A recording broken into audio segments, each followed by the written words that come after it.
যারা মিষ্টি পিঠা একদমই পছন্দ করে না তাদের জন্য আজকের আমার এই রেসিপিটা। এই পিঠাটা কিন্তু ঝাল মিষ্টি দুইয়ের কম্বিনেশনে তৈরি করা হয়েছে।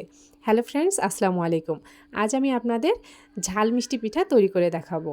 তো এই পিঠাটা তৈরি করার জন্য আমি একটি পাত্রে গরম পানি বসিয়ে দিয়েছি। পানিটা একদম খুব বেশি গরম হবে না, আবার খুব বেশি কুসুম কুসুমও থাকবে না। ঠিক এই পর্যায়ে আমি পানিটাকে নামিয়ে নিয়েছি। তারপর এতে 5 থেকে 6টা কাঁচামরিচ আর 2টা পেঁয়াজ বেটে আমি এখানে অ্যাড করেছি। যেহেতু এটা ঝাল পিঠা হবে, তো এটাতে পেঁয়াজটা যখন দেওয়া হবে তখন কিন্তু এটার স্বাদটা অনেক ভালো আসে। তারপর আমি এতে 2 চামচ ভরা ভরা গুড় দিয়ে দিয়েছি। এটা আপনারা চিনি দিয়েও তৈরি করতে পারেন। তবে পানির পরিমাপটা যেহেতু আমি এখানে অনেক পানি নিয়েছি, মিষ্টিটা যে যার স্বাদ মতো দিবেন। তবে 2 কাপ পানির জন্য 2 কাপ চিনি বা গুড় দেওয়াটা বেশি ভালো হয়, যারা মিষ্টিটা একদম পারফেক্ট পছন্দ করেন। আর যারা কম পছন্দ করেন এর চেয়েও তারা কম দিবেন। আর 2 কাপ চালের গুঁড়ি যদি অ্যাড করেন, তার সঙ্গে 1 কাপ পরিমাণ ময়দার আটা বা নরমাল আটাটা যোগ করবেন। তাহলে কিন্তু এই পিঠাটা অনেক নরম হবে এবং ফুলকো ফুলকো হবে।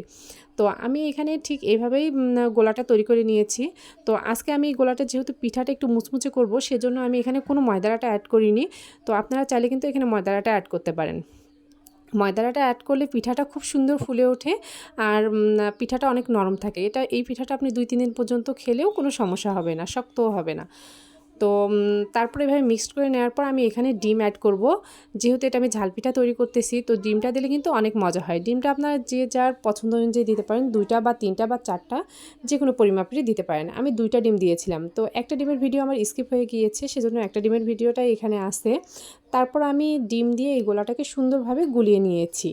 সম্পূর্ণ মিশ্রণটাকে ডিমের সঙ্গে সুন্দরভাবে গুলিয়ে নেওয়ার পর আমি এটাকে 10 থেকে 15 মিনিটের জন্য রেস্টে রেখে দিয়েছিলাম। যেহেতু এটাতে আমি কোনো ময়দার আটা অ্যাড করিনি, সেজন্য একটু রেস্টে রেখেছিলাম, তা না হলে এটা সহজে ফুলতে যাবে না।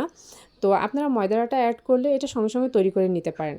আর যেহেতু আমার এটা শুকনো চালের গুঁড়ি ছিল, ভেজা চালের গুঁড়ি হলেও আপনারা যদি দমে রাখতে না চান তাতেও কোনো সমস্যা হয় না। তো এইভাবে আমি সুন্দরভাবে এটাকে ফেটিয়ে নেওয়ার পর কিছুক্ষণ রেস্টে রেখেছিলাম। রেস্টে রাখার পর আমি দেখলাম যে এটাতে মিশ্রণটাকে একটু পাতলা মনে হচ্ছে। তো তারপর আমি এখানে আবার 1/2 কাপ পরিমাণ আটা মিক্সড করেছি। গোলাটা ঠিক এমন হবে যে নয় পাতলা নয় ভারী, ঠিক এই টাইপের। তো এভাবে তৈরি করে নেওয়ার পর তারপর আমি একটা প্যান বসিয়ে নিয়েছি। প্যানে পরিমাণ মতো তেল দিয়ে এক চামচের সাহায্যে 1 চামচ 1 চামচ করে দিয়ে দিয়েছি। আপনারা মেজারমেন্ট কাপও ব্যবহার করতে পারেন, তাহলে পিঠার সাইজগুলো ঠিক এক সমান হবে। তো আমার পিঠাগুলো মাশাআল্লাহ এত সুন্দর ফুলেছিল আর কালারটা এত সুন্দর এসেছিল, মাশাআল্লাহ খেতে কিন্তু অনেক মজা হয়েছিল। আর বাসার সবাই অনেক পছন্দ করেছে। আর যদি আপনারা শুধুমাত্র চালের গুঁড়ো দিয়ে পিঠা তৈরি করেন, তাহলে এই পিঠাটা সাথে সাথেই খেয়ে নেবেন। তা নাহলে ওই পিঠাটা ঠান্ডা হওয়ার পর অনেকটা শক্ত হয়ে যায়। তো এই যে দেখুন, আমার পিঠাগুলো অনেক সুন্দর ফুলে উঠেছিল।